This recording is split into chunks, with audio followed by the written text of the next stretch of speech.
अस्सलामुअलैकुम नादरीन, आप YouTube channel देख रहे हैं। मैं इमरान खान हूँ। सबसे पहले नादरीन, वही अफसोसनाक खबर जो हर मंगल को हम आपको देते हैं और बुध की सुबह आपको बताते हैं कि मंगल की रात को एक मरतबा फिर पाकिस्तान की मिलिट्री एस्टेब्लिशमेंट की इमा के ऊपर पंजाब पुलिस ने जुल्म किया। एक मरतबा फिर शरीफों के और मिलिट्री एस्टेब्लिशमेंट के गठजोड़ ने इमरान खान साहब की बहनों के ऊपर हमला किया। पाकिस्तान का जो सबसे हरदिल अजीज लीडर है, जिसकी फॉलोइंग बहुत ज्यादा, यानी इमरान खान के बदतरीन मुखालिफिन कहते हैं कि 90% मकबूलियत उसके पास है। हम जब भी कोई सर्वे करते हैं तो आसिम मुनीर सर्वे में कहीं दिखाई नहीं देते।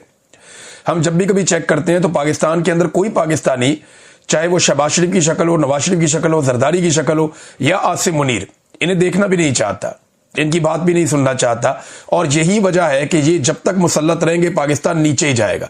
ये पाकिस्तान के इदारों को, पाकिस्तान के अवाम को और पाकिस्तान की रियासत को अब ये फैसला करना पड़ेगा कि उन्होंने इस टोले को प्रोटेक्ट करना है या पाकिस्तान को करना है, क्योंकि ये तो बात नहीं आ रहा है। इमरान खान साहब की बहनें अदालती अहकामात के साथ एक मरतबा फिर इमरान खान साहब से मिलने के लिए पहुंची। उन्होंने मुलाकात करनी थी लेकिन मुलाकात नहीं होने दी गई। फिर दोबारा से वो धरना देकर बैठ गई। उन्होंने कहा जी हम तो यहां से नहीं जाते, हमारे भाई से हमारी मुलाकात करो, हमारे पास अदालत का ऑर्डर है, आप उसे कैद तन्हाई में नहीं रख सकते। खाली इमरान खान साहब को नहीं, 2.5 महीने हो गए लगभग इमरान खान की एहलिया को भी मिलने नहीं दे रहे। उनकी मुलाकातें भी उनकी फैमिली से रोकी हुई है। हालांकि वो खातून, उनके बच्चे, उनकी बाकी फैमिली जो मिलने के लिए आती है, भाई उनको तो मिलने दें आप, कम से कम खातून का तो एहतराम कर लें। लेकिन इतना खौफ है और इतनी नफरत है कि वो खातून की मुलाकात भी उन्होंने रोकी हुई है। और इमरान खान साहब की मुलाकात के लिए उनके फैमिली के लोग गए, वो जाकर वहां पे बैठ गए। लोग बहुत बड़ी तादाद में गए थे। रात गए, आपको पता है लोग वापस जाते हैं, उनकी तादाद कम होती है। और उसके बाद हर मर्तबा एक ऑपरेशन होता है। तो इस रात क्या हुआ, ये गुज़िश्ता रात जनाब सबसे पहले लाठी चार्ज हुआ, कारकुनों को गिरफ्तार किया गया, कुछ जो नौजवान हैं उनको पकड़ के ले गए पुलिस वाले, उन्हें गिरफ्तार किया, उन्हें टॉर्चर किया।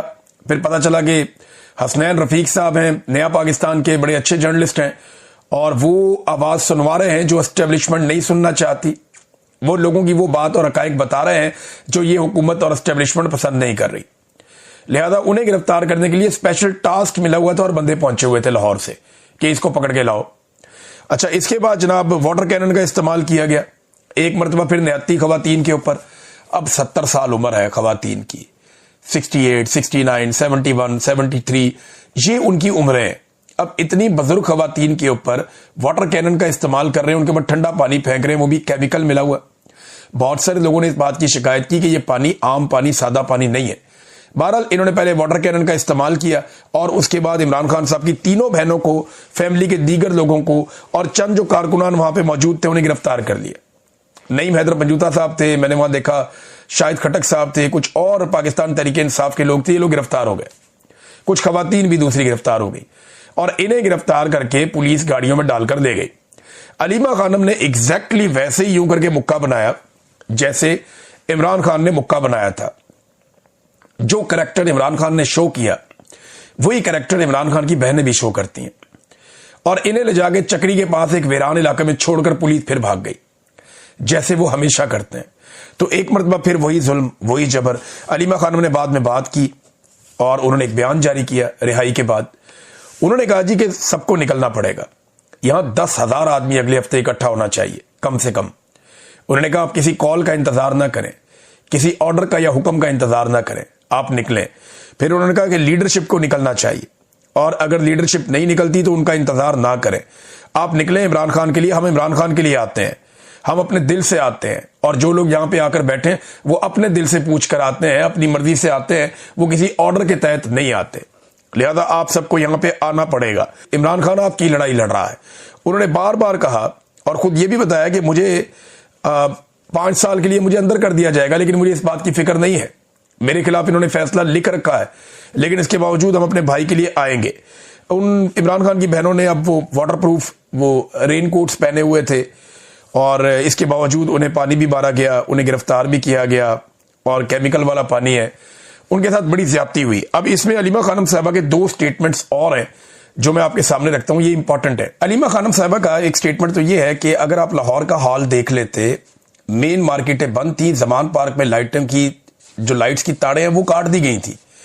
आप ये ना देखें कि हम कितनी हैं तादाद में या हमारी तादाद कितनी है, आप ये देखें कि ये लोग कितने डरे हुए हैं। ये अलीमा खानम का स्टेटमेंट है। उन्होंने कहा ये चाहते हैं इमरान खान चुप रहें, सियासत छोड़ दें, यानी 90% पाकिस्तानियों की नुमाइंदगी ना करें तो इमरान खान के केसेस खत्म हो जाएंगे। इमरान खान साहब ये बात ना माने, उन्होंने केसेस का मुकाबला किया। अब ये नाजायज हुक्मरान चाहते हैं इमरान खान की आवाज बंद कर दें। इमरान खान को इसलिए कैद तन्हाई में रखा है, इस गैर आईनी गैर कानूनी हरकत को हम कैसे कबूल कर लें। अच्छा, एक और चीज जो है वो अलीमा खानम ने कही कि हम चंद खवातीन हैं और बुजुर्ग खवातीन हैं और हमारे ऊपर ताकत का इतना ब्रूटल इस्तेमाल जो है वो पुलिस करती है, और अगर आपको दुश्मन मुल्क से तो नहीं आए हुए। दूसरा, अगर ये खवातीन की तादाद ज्यादा हो तो फिर ये क्या करेंगे, यानी ये उनका एक सवाल है। और उन्होंने ये कहा कि 10,000 लोगों को पहुंचना चाहिए अडियाला के बाहर और आकर बैठे वहां पे अपने लीडर के लिए, इमरान खान को बाहर निकालें, वो आपके लिए जेल काट रहा है। बहरहाल ये बड़ा जुल्म है, ज्यादती है। ये जब भी हम देखते हैं हर दफा इसी तरह के मनाजिर नजर आते हैं। अब ये देखें ना, ये मैं आपको एक तस्वीर दिखाता हूं, इमरान खान साहब के दौर की है ये इमरान खान साहब ने अपने दौर में हुक्म जारी किया था। जब नवाज शरीफ बीमार था तो इमरान खान ने कहा था कि वजीर आला को वजीर आजम ने हुक्म दिया कि मरियम नवाज को वालिद से मिलने की इजाजत दें और उन्हें वालिद से मिलवाएं। जब नवाज शरीफ साहब के घर में फौतगी हुई थी तो इमरान खान साहब ने ना सिर्फ उन्हें फौरी तौर पे पैरोल पे भिजवाया था प्रोटोकॉल के साथ, बल्कि जो उनकी घर में रुकने की मुद्दत थी उसमें इजाफा भी कर दिया था कि ये जब तक रुकना चाहते हैं इनको रुकने दें, इन्हें वापस जेल में ना लेकर जाए। ये इमरान खान साहब का ज़र्फ था और एक उनके दुश्मन है जो बहुत ही कम ज़र्फ है और उन्हें बिल्कुल कोई इंसानियत का या इखलाकियात का कोई पास ही नहीं है, इखलाकियात से गिरी हुई हरकतें करते हैं। अब मेरा सवाल यह है कि जो लोग मीना खान अफरीदी के एक स्टेटमेंट पे बहुत ज्यादा तत्ते तवे पे बैठे हुए थे, यानी मुझे भी तकलीफ हुई इस बात की कि जो स्टेटमेंट उन्होंने दिया, मैंने खुद कहा कि वो ट्रैप हो गए, या मैंने कहा कि ये इसको जवाब नहीं फराहम किया जा सकता जो उन्होंने बात की, ये बात होनी नहीं चाहिए, इस लेवल पे बात जानी नहीं चाहिए। उन्हें बहुत इंस्टिगेट किया गया, बहुत ज्यादा उनको आसाब शिकन किस्म का उन्होंने दिन गुजारा, लेकिन ये स्टेटमेंट देकर वो ट्रैप हो गए। मुझे ऐसा लगता है और उन्हें ये नहीं करना चाहिए था। वजीर आला खैबर पख्तूनख्वा ने खुद कहा कि इसका कोई जवाब नहीं है, ये नहीं होना चाहिए था। लेकिन जो लोग तत्ते तवे पे बैठ गए थे, जो अब तक नहीं उठ रहे, अभी तक पुड़क रहे हैं, उछल रहे हैं, छलांगे मार रहे हैं, वो ये बताएं कि इन बुजुर्ग खवातीन के ऊपर ठंडा पानी फेंकने, इनको गिरफ्तार करने, लाठियां मारने के ऊपर वो क्या बात करेंगे। यानी एक वजीर का एक जुमला आपको चुभ गया जिसमें उसने किसी का नाम भी नहीं लिया, बकौल उसके वो कहता जी मैंने नाम ही नहीं लिया, लेकिन दूसरी तरफ खवातीन को, साबिक वजीर आजम की बहनों को मारा जा रहा है, रुस्वा किया जा रहा है, घसीटा जा रहा है, गाड़ियों में डाला जा रहा है, आप उसके ऊपर कुछ बोलते ही नहीं। आपके लिए वो नॉन इशू है। क्या हम किसी बादशाह में रहते हैं कि ये बादशाह सलामत की फैमिली है, इनके बारे में कुछ होगा तो बहुत शोर मचेगा, और ये जो दूसरी फैमिली है ये कीड़े मकोड़े हैं, इनके बारे में कुछ भी हो कोई बात ही नहीं करेगा। पूरे के पूरे टॉक शो कर दिए कि मीना अफरीदी ने ये जुमला क्यों बोला। भाई ठीक है, जो गलत बात है वो गलत बात है, लेकिन यहां पे भी तो नजर करम करें। और इधर भी तो ज्यादतियां हो रही हैं। इद्दत वाले केस के ऊपर तुम लोगों ने कितने प्रोग्राम किए मुजम्मत में। नादरीन, इमरान खान साहब की बहनें एक बार फिर अडियाला जेल के बाहर बैठी हुई हैं धरना देकर। वो गई मुलाकात करने के लिए। अच्छा, हैरान कुन तौर पे जितना तशद्दुद बढ़ता जा रहा है उतनी लोगों की तादाद बढ़ती जा रही। यानी जहां 50-60 लोग आते थे वो सैकड़ों में हो गए, अब सैकड़ों से हजारों में हो गए। तो बहुत बड़ी तादाद में लोग, ऐसा लग रहा था कोई लॉन्ग मार्च ही चल रहा है। बड़ी तादाद में लोग अडियाला के बाहर पहुंच गए और जाकर अलीमा खानम के साथ, नौरीन खानम के साथ, उज़मा खानम के साथ, जो इमरान खान की बहनें, और इमरान खान के साथ उन्होंने इजहारी यकजहती किया। वो वहां पहुंच गए, जाके वो उन्होंने फिर धरना दे दिया। इमरान खान की बहनों ने कहा जी मुलाकात करवाएं वरना हम यहां से नहीं जाएंगे। और सुहेल अफरीदी के आने से उन्होंने कहा जी पंजाब में मोमेंटम बढ़ा है। अब ये जो सुहेल अफरीदी के आने के बाद एकदम से अडियाला के बाद हमने देखा कि पंजाब से आने वाले लोगों की तादाद में इजाफा हुआ, तो ये मेरे ख्याल में इसीलिए हुआ कि एक थोड़ा सा पाकिस्तान तहरीक इंसाफ को ऑक्सीजन मिली है। ऐसी चीजों से फर्क पड़ता है, ऐसा नहीं कि फर्क नहीं पड़ता। दूसरा, इमरान खान साहब की बहनों ने कहा कि मुज़ाकरात नहीं, इमरान खान ने स्ट्रीट मूवमेंट का कहा है, कोई मुज़ाकरात ऐसे नहीं जो इमरान खान ने कहा हो। तो मुज़ाकरात के लिए वो तो उन्होंने, इमरान खान साहब ने इजाजत दी हुई थी ना, हम कई दफा रिपोर्ट कर चुके हैं कि अल्लामा राजा नासिर अब्बास साहब और महमूद खान अचकज़ई ये बात कर सकते हैं, अदरवाइज पाकिस्तान तहरीक इंसाफ सिर्फ सड़कों पे एहतजाज की तैयारी करे और स्ट्रीट मूवमेंट की तैयारी करे, यही इमरान खान साहब ने कहा था। तो सुहेल अफरीदी के आने से मोमेंटम बना, ये इमरान खान साहब की बहनों ने कहा। पुलिस वालों से भी उन्होंने मुखातिब हुई, उन्होंने पुलिस वालों से भी बातचीत की।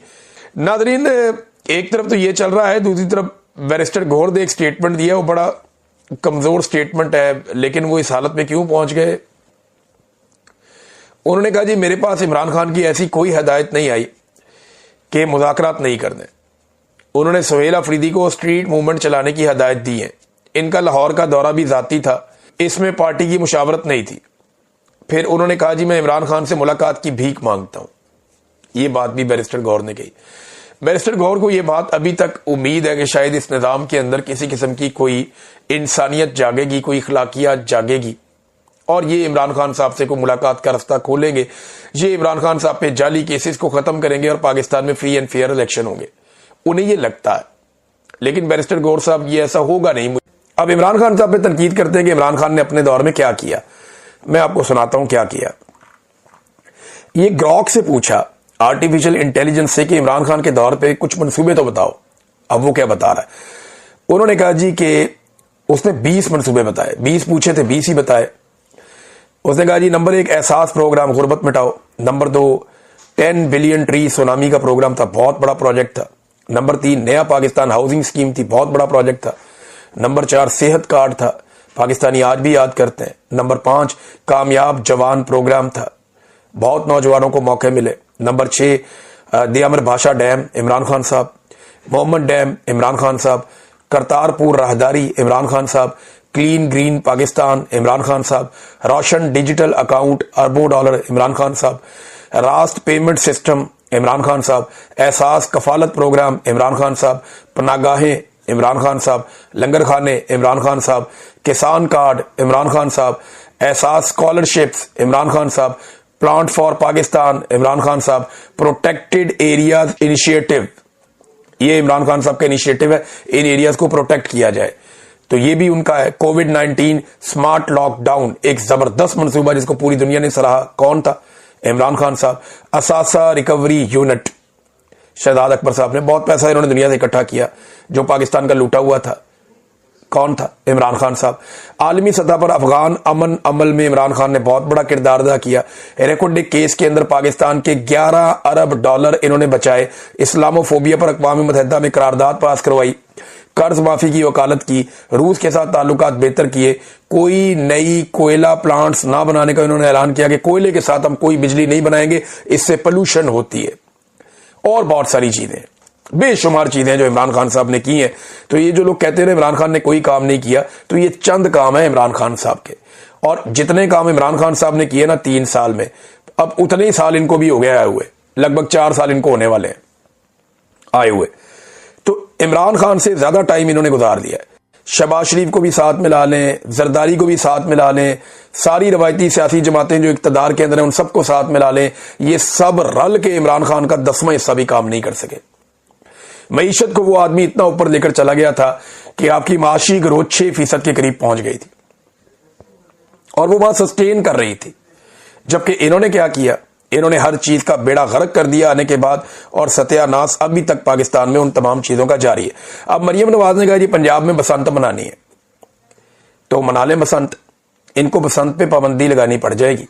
उसकी वजह यह है कि बहुत सारी जगहों पे जो सबसे बड़ी डिमांड आएगी वो इमरान खान के फोटोज वाली पतंगों की आएगी। सबसे बड़ी डिमांड आएगी वो पीटीआई के झंडों वाली पतंगों की आएगी। सबसे बड़ी डिमांड जो आएगी वो कैदी नंबर 804 वाली पतंगों की आएगी। ये बात तमाम लोग ज़हन में रख लें। ये बसंत मनाएंगे, जिस पाकिस्तान तहरीक इंसाफ के झंडे को ये आज तक लहराने नहीं दे रहे, आपको हर छत से, हर जगह से, हर मोहल्ले से पाकिस्तान तहरीक इंसाफ की पतंगें ही नजर आएंगी। ये पुलिस वाले एसएचओ बेचारे दौड़ते भागते फिर रहे होंगे हर जगह पे कि पीटीआई दे रंग वाली पतंग किसी ने उड़ाई थी, फाड़ लांगे, कान फड़ा देंगे, ये करांगे वो करांगे। आप देखिएगा ये होगा। ये नवाज शरीफ की शक्लों वाली पतंगे मुफ्त बांटेंगे, ये मरियम नवाज की शक्लों वाली पतंगे मुफ्त बांटेंगे और आपको लोग दिखाएंगे उन पतंगों को फाड़ते हुए और फेंकते हुए। लोग इमरान खान की शक्लों वाली पतंगे उड़ाएंगे, लोग कैदी नंबर 804 वाली पतंगे उड़ाएंगे, लोग पीटीआई के झंडे वाली पतंगे उड़ाएंगे। और आप ये देखिएगा कि पतंगे उड़ेंगी कैसे। इन्हें बसंत पे हमेशा के लिए पाबंदी लगानी पड़ जाएगी। जो इनके साथ होना है बसंत वाले दिन, वो मैं आपको पहले बता देता हूं। तो वो जो बात कर रहे हैं उनका डेमोक्रेटिक राइट है, और अगर उससे कोई प्रॉब्लम है तो उनकी पार्टी ये बात करे, आप ये बात क्यों कर सकते हैं? तो टॉर्चर कर रहे हैं नौजवानों के ऊपर। उन्होंने बेचारों ने बताया काफी जुल्म उन्होंने सहा है, अल्लाह रब्बुल इज्जत की मेहरबानी से वो वक्त गुजर गया। लेकिन मेरी गुजारिश है कि इन तमाम लोगों के नाम जरूर याद रखे जाएं, जरूर इनके नाम याद रखे जाएं और लिख कर रखे जाएं, क्योंकि जब वक्त बदलेगा ना तो इन सबको कानून के सामने जवाबदेह होना पड़ेगा और ये कानून के कटहरे में सब के सब लोग आएंगे। ऐसा नहीं है कि ये लोग बच जाएंगे। पाकिस्तान के साथ नाजरीन जो हो रहा है वो आपके सामने भी टाउट्स ने नया ऐलान कर दिया और वो ये दावा कर रहे हैं कि जनाब 2 से 3 माह में इमरान खान को GHQ हमला केस में सजा हो जाएगी। वैसे जो टाउट्स कह देते हैं ना, उसके बाद वो सिलसिला उस तरफ अदालतों का चल पड़ता होता है। ये एक पैटर्न है जो हम देख रहे हैं, पहले अपने टाउटों से अनाउंस करवाते हैं, उसके बाद सिलसिला उधर को मोड़ देते हैं। लेकिन किस बात में सजा देंगे? जिस दिन पब्लिक रिएक्शन आया था आपके जुल्म के नतीजे में, उस दिन तो इमरान खान साहब बाकायदा कैद थे, वो तो बाहर थे ही नहीं, और एक गैर कानूनी कैद, एक गैर आईनी कैद के अंदर वो थे, जिसको अदालत ने गलत करार दिया और आज तक उन्हें उसका इंसाफ नहीं मिला। अब तक के लिए इतना ही। अपना ख्याल रखिएगा, अपने इस चैनल का भी। अल्लाह हाफिज़।